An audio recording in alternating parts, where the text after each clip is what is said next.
नमस्कार श्रोते हो, परमात्मा साई भक्तिसार साईमानी 891 चॅनलमध्ये तुमचं सर्वांचं मी स्वागत करीत आहे। जर आपल्यापैकी या चॅनलवरती कोणी नवीन असाल तर चॅनल सबस्क्राईब करा, जेणेकरून मी जसे नवनवीन व्हिडिओ अपलोड करीत जाईन तसे नवीन व्हिडिओचे नोटिफिकेशन तुमच्या मोबाईलवरती येत राहतील व तुम्ही ते पाहू व ऐकू शकता। तसेच व्हिडिओ आवडला तर लाईक करा, शेअर करा आणि कमेंट बॉक्समध्ये श्री गुरुदेव दत्त असे लिहा। आपण ह्या व्हिडिओमध्ये श्री गुरुचरित्र कथासार मधील अध्याय 16 चालू करत आहोत। अध्यायाचं नाव आहे गुरु भक्तीची महती। प्रथमतः मी श्री गुरुदत्तांना प्रार्थना करतो की हा अध्याय ऐकण्यासाठी आपण यावे। अध्याय 16 गुरु भक्तीची महती। नामधारकाने प्रश्न केला, स्वामी, जर सर्वच तीर्थयात्रेस गेले तर गुरुपाशी कोण राहिले? मग पुढे काय घडले? या प्रश्नांनी सिद्ध मुनींना आनंद झाला। ते म्हणाले, नामधारका, त्यावेळी गुरुपाशी मी होतो। अंबा भवानी या मनोहर स्थानी श्रीगुरु एक वर्षभर होते। एक दिवस एक ब्राह्मण मुनी त्या ठिकाणी आला। त्याने श्रीगुरूंना नमस्कार केला व स्तुती केली व म्हणाला, स्वामी, बरे दिवस तप करीतो पण मन स्थिर होत नाही, यासाठी मार्ग दाखवा। तपाचे आचरण करण्यापूर्वी गुरुकडून मार्गदर्शन हवे। आपल्याला पाहिले आणि मनाला समाधान वाटले, कदाचित गुरुसेवा घडली नसेल म्हणून मन स्थिर होत नसे तरी मला उपदेश करावा। श्री गुरूंनी त्यांना प्रश्न केला, मग गुरु उपदेशाविना तापसी वेश कसा काय धारण केलास? त्यावर तो ब्राह्मण म्हणाला, मला गुरु होते पण ते मला फार त्रास देत, न करण्यासाठी कष्ट करण्यासाठी सांगत। त्यांनी वेदशास्त्रे, तर्कभाषादी, व्याकरण वगैरे हिचेच ज्ञान दिले नाही। त्याचे निष्ठुर वागणे पाहून मी तिथून निघून आलो। तेव्हा श्रीगुरु म्हणाले, अरे असा कसा तू स्वतःचे गुण अवगुण जाणत नाहीस आणि गुरूंना नावे ठेवतोस? गुरुजवळ असताना तू मात्र त्यांना शोधित फिरत आहेस। तुला तुझ्या गुरुचे खरे स्वरूप ओळखता आले नाही, हा तुझा अपराध आहे। तू गुरुला संतुष्ट करशील तर तुला सर्व ज्ञान प्राप्त होईल। तू तुझ्या गुरुलाच शरण जा।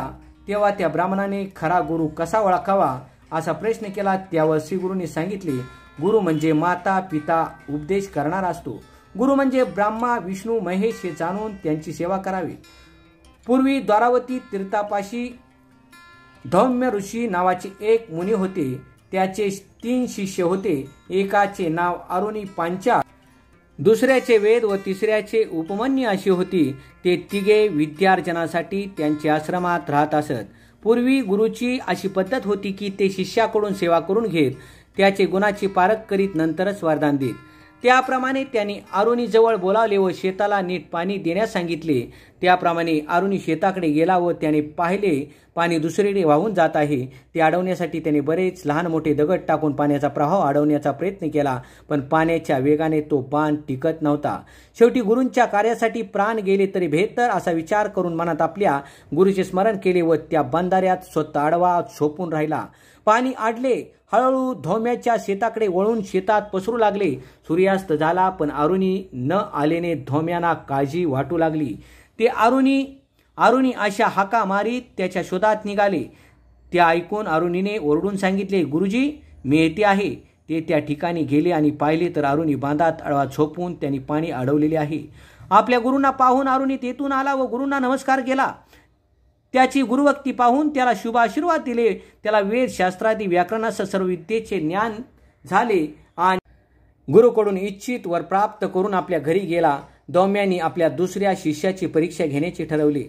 त्यांनी वेदाला बोलावले व शेताची राखण करावी व पिकलेले धान्य घरी आणावे।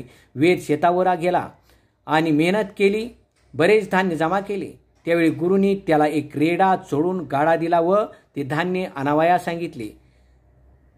वेदने गाड्यामध्ये धान्य भरले व रेड्यास एका बाजूस जुंपून दुसऱ्या बाजूस आपण अशा रीतीने तो गाडा ओढू लागला। पुढे त्याचा गाडा चिखलात रुतला। तो बाहेर निघेना तेव्हा त्या रेड्यास बाजूला करून स्वतःच तो गाडा चिखला बाहेर काढू लागला। गाडा चिखल्या बाहेर आला पण गळ्याला दोराचा फास बसून त्याचे प्राण कंठाशी आले। धौम्याने ते पाहिले।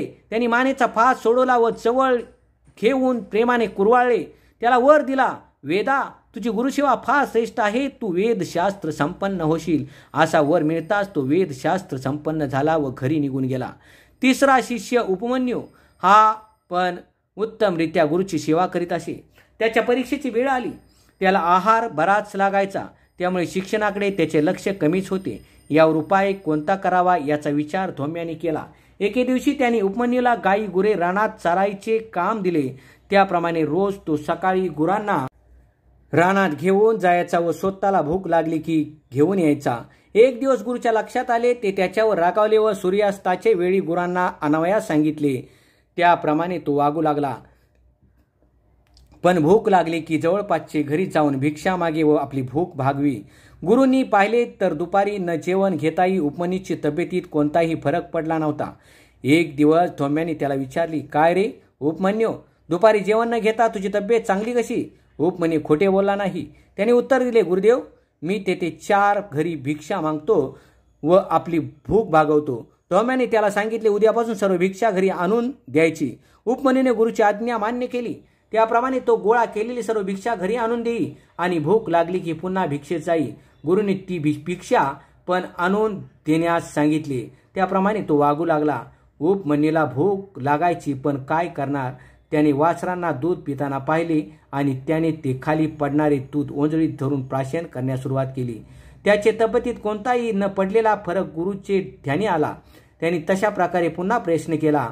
तेव्हा शिष्याने सत्य गोष्ट सांगून टाकली. गुरु म्हणाले, अरे उष्टे खाऊन मतिहीन होशील, तेव्हा उष्टे खाऊ नकोस. उपमन्यूने ती आज्ञा पण पाळली.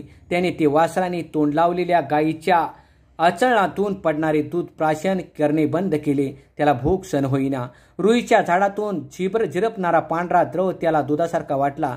तसेच तिथे कोणी पण तोंड लावलेले नव्हते, म्हणजे ते उष्टे म्हणण्याचा प्रश्न नव्हता.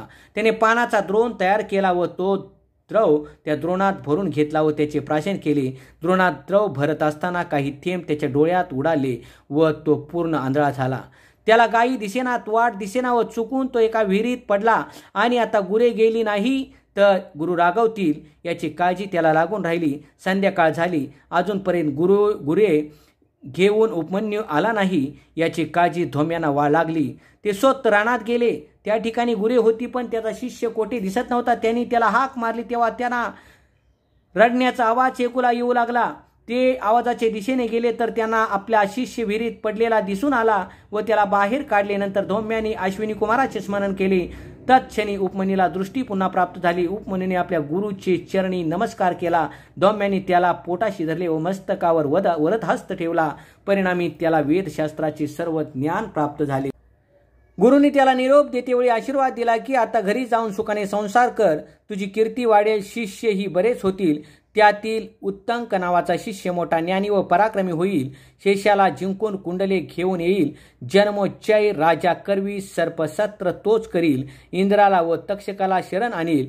असा आशीर्वाद प्राप्त करून उपमन्यू आपल्या घरी गेला. श्री गुरु त्या ब्राह्मणाला ही धौम्य ऋषी आणि त्याचे शिष्य यांची कथा सांगून पुढे म्हणाला, हे विप्रा, असे गुरुकृपेचे सामर्थ्य आहे, तेव्हा तू त्वरित आपल्या गुरूंना शरण जा.